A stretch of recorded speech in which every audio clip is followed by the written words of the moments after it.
ओम शांति। 27 जनवरी 2024 के ईश्वरीय महावाक्य। पहले एक नजर मुरली के मुख्य पॉइंट पर। बाबा ने कहा, तुम बच्चों को अभी ज्ञान का तीसरा नेत्र मिला है, जिससे तुम सृष्टि के आदि मध्य अंत को जान गए हो। सैक्रेन की एक बूंद भी कितनी मीठी होती है। ज्ञान का भी एक ही अक्षर मन मना भव। अपने को आत्मा समझ बाप को याद करो। तुम श्रीमत पर सभी की रूहानी खातिरी करते हो। सच्ची सच्ची खुश खैराफत भी यह है किसको बाप का परिचय देना। यह ज्ञान और योग की कितनी फर्स्ट क्लास वंडरफुल खुराक है, और यह खुराक एक ही रूहानी सर्जन के पास है। सदैव हर्षित रहना चाहिए। Godly student life is the best. और फिर बाबा ने कहा, तुम सभी एक माशूक के जन्म जन्मांतर से आशिक हो रहते हो। बाप तुम्हारा आशिक नहीं बनता। इस समय बाप भी सर्वशक्तिमान है, तो दिन प्रतिदिन माया भी सर्वशक्तिवान तमोप्रधान होती जाती है। इस पढ़ाई में मुख्य बात है ही याद की। ऊंचते ऊंच बाप को बहुत प्यार स्नेह से याद करना चाहिए। अभी है संगम योग कि भैया तुमको इस पार से उस पार ले जाते हैं। नैया कोई एक नहीं, सारी दुनिया जैसे एक बड़ा जहाज है। अपने को देखना चाहिए, मैं उत्तम हूँ, मध्यम हूँ व कनिष्ठ हूँ। बाप कहते हैं, अपने को देखो, मैं ऊंच पद पाने के लायक हूँ, रूहानी सर्विस करता हूँ। और फिर लास्ट में बाबा ने कहा, इनका रथ बीमार पड़ जाता है तो मैं इनमें बैठ मुरली लिखता हूँ। मुख से तो बोल नहीं सकते, तो मैं लिख देता हूँ ताकि बच्चों के लिए मुरली मिस न हो। जो अच्छा पुरुषार्थ करते हैं उनको महावीर कहा जाता है। देखा जाता है कौन महावीर है, जो बाबा के डायरेक्शन पर चलते हैं। शिव बाबा को याद करो, याद से ही जंग उतरनी है। कुछ सहन भी करना पड़ता है। कोई उल्टी सुल्टी बात बोले तो तुम चुप रहो। तुम चुप रहेंगे तो फिर दूसरा क्या करेगा। ताली दो हाथ से बजती है। बच्चों को रूहानी यात्रा पर रहने की आदत डालनी है। तुम्हारे ही फायदे की बात है। और अब सुनते हैं महावाक्यों को विस्तार से। मुरली का सार। मीठे बच्चे, रूहानी सर्जन तुम्हें ज्ञान योग की फर्स्ट क्लास वंडरफुल खुराक खिलाते हैं। यही रूहानी खुराक एक दो को खिलाते सबकी खातिरी करते रहो। प्रश्न है, विश्व का राज्य भाग्य लेने के लिए कौन सी एक मेहनत करो, पक्की पक्की आदत डालो। उत्तर है, ज्ञान के तीसरे नेत्र से अकाल तख्त नशीन आत्मा भाई को देखने की मेहनत करो। भाई भाई समझ सभी को ज्ञान दो। पहले खुद को आत्मा समझ, फिर भाइयों को समझाओ। यह आदत डालो तो विश्व का राज्य भाग्य मिल जाएगा। इसी आदत से शरीर का भान निकल जाएगा।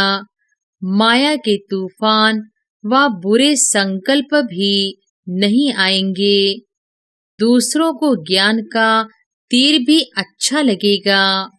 ओम शांति। ज्ञान का तीसरा नेत्र देने वाला रूहानी बाप बैठ रूहानी बच्चों को समझाते हैं। ज्ञान का तीसरा नेत्र सिवाय बाप के और कोई दे नहीं सकता। अभी तुम बच्चों को ज्ञान का तीसरा नेत्र मिला है। तुम जानते हो अब यह पुरानी दुनिया बदलने वाली है। बेचारे मनुष्य नहीं जानते कि कौन बदलाने वाला है और कैसे बदलाते हैं, क्योंकि उन्हों को ज्ञान का तीसरा नेत्र ही नहीं है। तुम बच्चों को अभी ज्ञान का तीसरा नेत्र मिला है, जिससे तुम सृष्टि के आदि मध्य अंत को जान गए हो। यह है ज्ञान की सैक्रेन। सैक्रेन की एक बूंद भी कितनी मीठी होती है। ज्ञान का भी एक ही अक्षर मन मना भव। अपने को आत्मा समझ पाप को याद करो। पाप शांति धाम और सुख धाम का रास्ता बता रहे हैं। पाप आए हैं बच्चों को स्वर्ग का वर्षा देने, तो बच्चों को कितनी खुशी रहनी चाहिए। कहते भी है खुशी जैसी खुराक नहीं। जो सदैव खुशी मौज में रहते हैं उनके लिए वह जैसी खुराक होती है।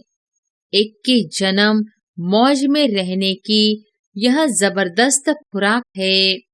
यही खुराक सदैव एक दो को खिलाते रहो। तुम श्रीमत पर सभी की रूहानी खातिरी करते हो। सच्ची सच्ची खुश खैराफत भी यह है किसको बाप का परिचय देना। मीठे बच्चे जानते हैं बेहद के बाप द्वारा हमको जीवन मुक्ति की खुराक मिलती है। सतयुग में भारत जीवन मुक्त था, पावन था। बाप बहुत बड़ी ऊंची खुराक देते हैं। तब तो गायन है अतीन्द्रिय सुख। पूछना हो तो गोप गोपियों से पूछो। यह ज्ञान और योग की कितनी फर्स्ट क्लास वंडरफुल खुराक है। और यह खुराक एक ही रूहानी सर्जन के पास है और किसको इस खुराक का मालूम ही नहीं है। बाप कहते हैं मीठे बच्चों, तुम्हारे लिए हथेली पर सौगात ले आया हूँ। मुक्ति जीवन मुक्ति की यह सौगात मेरे पास ही रहती है। कलप कलप मैं ही आकर तुमको देता हूँ। फिर रावण छीन लेता है। तो अभी तुम बच्चों को कितना खुशी का पारा चढ़ा रहना चाहिए। तुम जानते हो हमारा एक ही बाप टीचर और सच्चा सच्चा सदगुरु है, जो हमको साथ ले जाते हैं। मोस्ट बिलवेड बाप से विश्व की बादशाही मिलती है। यह कम बात है क्या? सदैव हर्षित रहना चाहिए। Godly student life is the best. यह अभी का ही गायन है।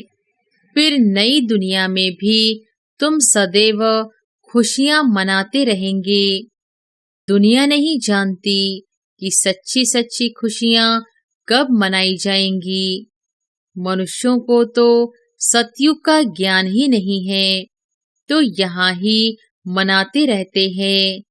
परंतु इस पुरानी तमोप्रधान दुनिया में खुशी कहाँ से आई? यहाँ तो त्राही त्राही करते रहते हैं। कितना दुख की दुनिया है। बाप तुम बच्चों को कितना सहज रास्ता बताते हैं। गृहस्थ व्यवहार में रहते कमल फूल समान रहो। धंधा दोरी आदि करते भी मुझे याद करते रहो। जैसे आशिक और माशुक होते हैं, वह तो एक दो को याद करते रहते हैं। वह उनका आशिक, वह उनका माशुक होता है। यहाँ यह बात नहीं है। यहाँ तो तुम सभी एक माशुक के जन्म जन्मांतर से आशिक हो रहते हो। बाप तुम्हारा आशिक नहीं बनता। तुम सब उस माशुक को आने के लिए याद करते आए हो। जब दुख जास्ती होता है तो जास्ती सुमिरन करते हैं। तब तो गायन भी है, दुख में सिमरन सब करे, सुख में करे न कोय। इस समय बाप भी सर्वशक्तिवान है। दिन प्रतिदिन माया भी सर्वशक्तिवान तमोप्रधान होती जाती है। इसलिए अब बाप कहते हैं, मीठे बच्चे, देही अभिमानी बनो, अपने को आत्मा समझ मुझ बाप को याद करो और साथ साथ दैवी गुण भी धारण करो, तो तुम ऐसे लक्ष्मी नारायण बन जाएंगे। इस पढ़ाई में मुख्य बात है ही याद की। ऊंचते ऊंच बाप को बहुत प्यार स्नेह से याद करना चाहिए। वह बाप ही नई दुनिया स्थापन करने वाला है। बाप कहते हैं, मैं आया हूँ तुम बच्चों को विश्व का मालिक बनाने। इसलिए अब मुझे याद करो तो तुम्हारे अनेक जन्मों के पाप कट जाए। पतित पावन बाप को ही बुलाते हैं ना। अब बाप आए हैं तो जरूर पावन बनना पड़े।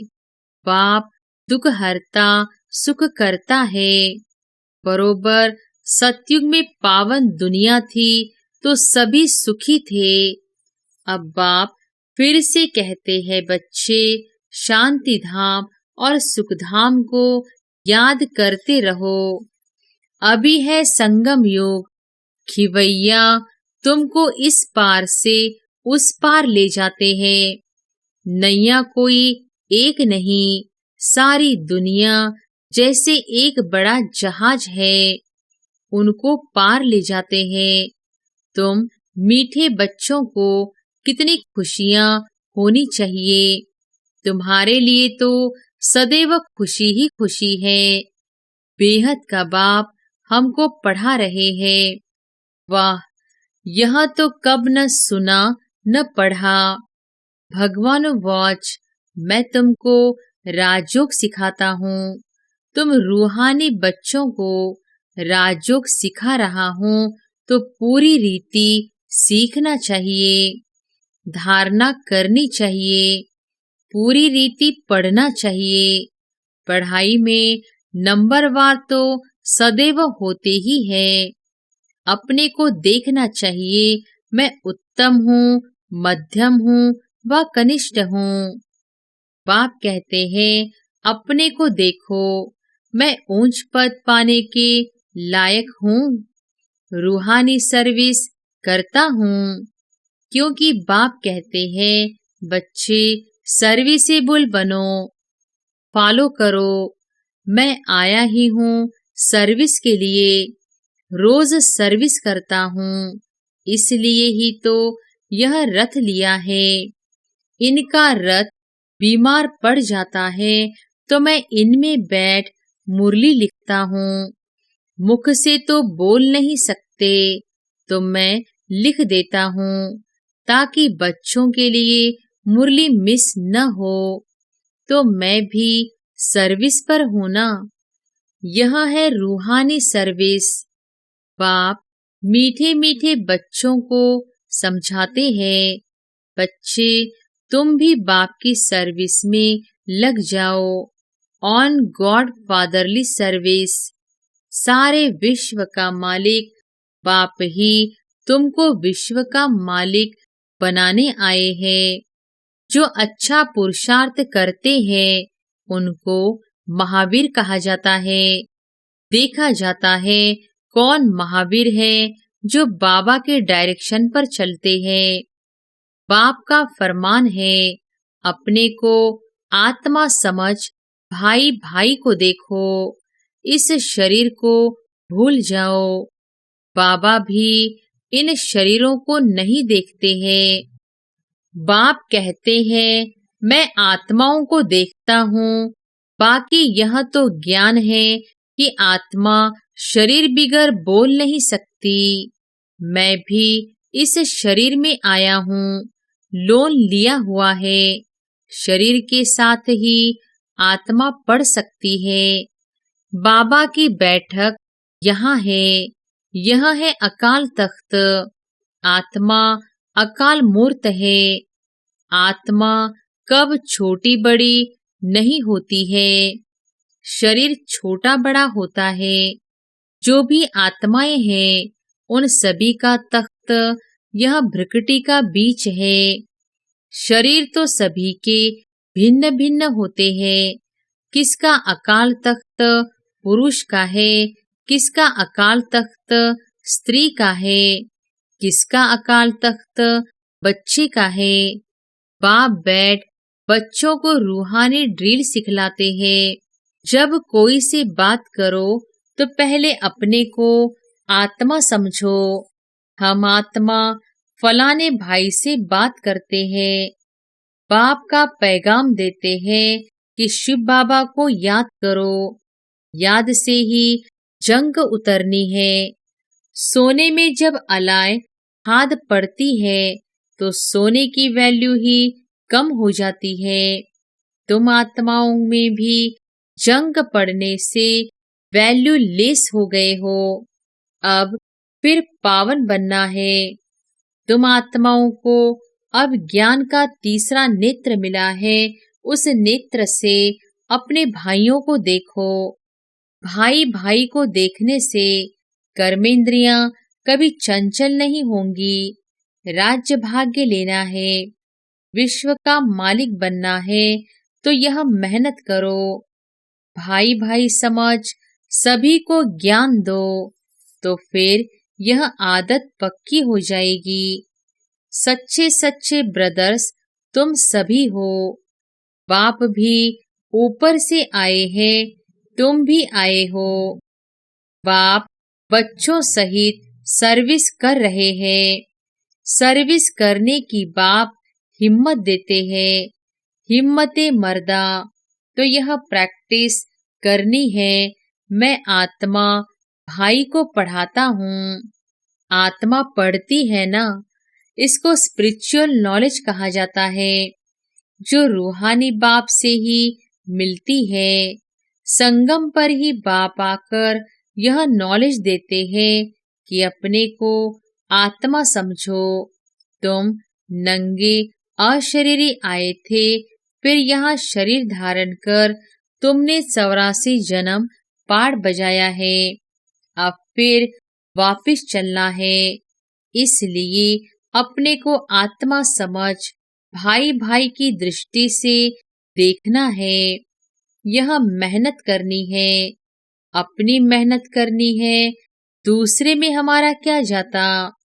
चैरिटी बिगन्स एट होम, अर्थात पहले खुद को आत्मा समझ फिर भाइयों को समझाओ तो अच्छी रीति तीर लगेगा। यह जौहर भरना है। मेहनत करेंगे तब ही ऊंच पद पाएंगे। बाप आए ही है फल देने लिए तो मेहनत करनी पड़े, कुछ सहन भी करना पड़ता है। कोई उल्टी सुल्टी बात बोले तो तुम चुप रहो। तुम चुप रहेंगे तो फिर दूसरा क्या करेगा। ताली 2 हाथ से बजती है। एक ने मुख की ताली बजाई, दूसरा चुप कर दे तो वह आप पे ही चुप हो जाएंगे। ताली से ताली बजने से आवाज हो जाता है। बच्चों को 1-2 का कल्याण करना है। बाप समझाते हैं, बच्चे सदैव खुशी में रहने चाहते हो तो मन मना भव। अपने को आत्मा समझ बाप को याद करो। भाइयों आत्माओं तरफ देखो। भाइयों को भी यह नॉलेज दो। योग कराते हो तो भी अपने को आत्मा समझ भाइयों को देखते रहेंगे तो सर्विस अच्छी होगी। बाबा ने कहा है भाइयों को समझाओ। भाई सभी बाप से वर्षा लेते हैं। यह रूहानी नॉलेज एक ही बार तुम ब्राह्मण बच्चों को मिलती है। तुम ब्राह्मण हो फिर देवता बनने वाले हो। इस संगम युग को थोड़े ही छोड़ेंगे, नहीं तो पार कैसे जाएंगे। कूदेंगे थोड़ी ही। यह वंडरफुल संगम युग है तो बच्चों को रूहानी यात्रा पर रहने की आदत डालनी है। तुम्हारे ही फायदे की बात है। बाप की शिक्षा भाइयों को देनी है। बाप कहते हैं, मैं तुम आत्माओं को ज्ञान दे रहा हूँ, आत्मा को ही देखता हूँ। मनुष्य मनुष्य से बात करेंगे तो उनके मुंह को देखेंगे ना। तुम आत्मा से बात करते हो तो आत्मा को ही देखना है। भला शरीर द्वारा ज्ञान देते हो, परंतु इसमें शरीर का भान तोड़ना होता है। तुम्हारी आत्मा समझती है, परमात्मा बाप हमको ज्ञान दे रहे हैं। बाप भी कहते हैं, आत्माओं को देखता हूँ। आत्माएं भी कहती है, हम परमात्मा बाप को देख रहे हैं, उनसे नॉलेज ले रहे हैं। इसको कहा जाता है स्पिरिचुअल ज्ञान की लेन देन। आत्मा की आत्मा के साथ, आत्मा में ही ज्ञान है, आत्मा को ही ज्ञान देना है।